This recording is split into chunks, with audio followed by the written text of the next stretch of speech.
पवित्र बाइबल का वचन पढ़े और सुने जाने पर प्रभु यीशु मसीह आपको और आपके परिवार को आशीष दे। पवित्र बाइबल 2 शमूएल की पुस्तक का 17 अध्याय वचन 1 से 29 यह कहता है।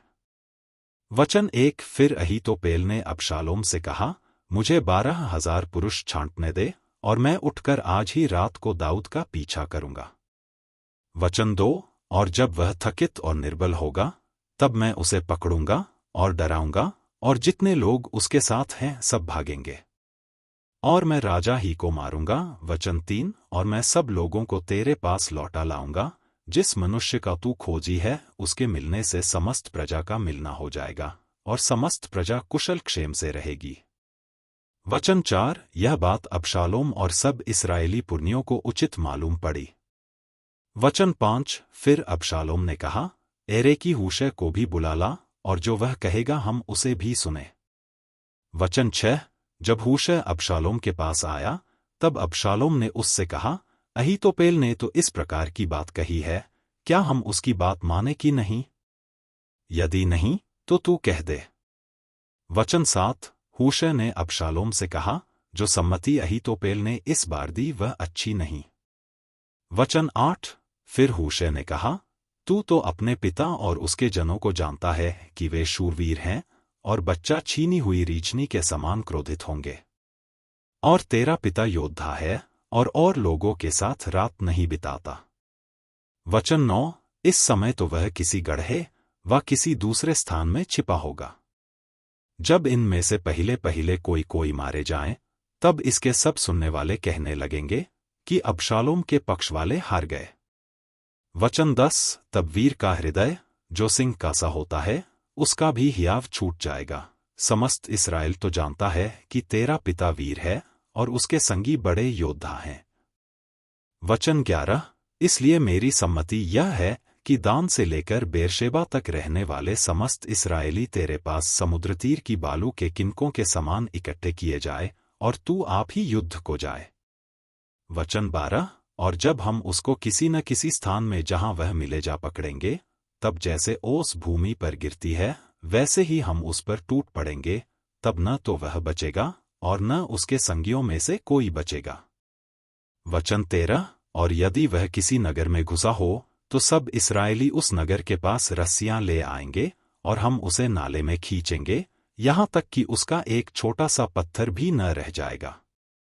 वचन 14।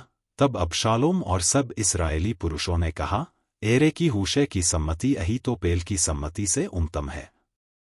यहोवा ने तो अहीतोपेल की अच्छी सम्मति को निष्फल करने के लिए ठाना था कि यह अबशालोम ही पर विपत्ति डाले। वचन 15।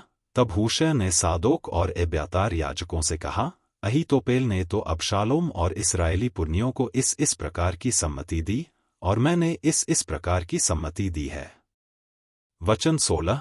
इसलिए अब फुती कर दाऊद के पास कहला भेजो कि आज रात जंगली घाट के पास न ठहरना, अवश्य पार ही हो जाना, ऐसा न हो कि राजा और जितने लोग उसके संग हों सब नाश हो जाएं।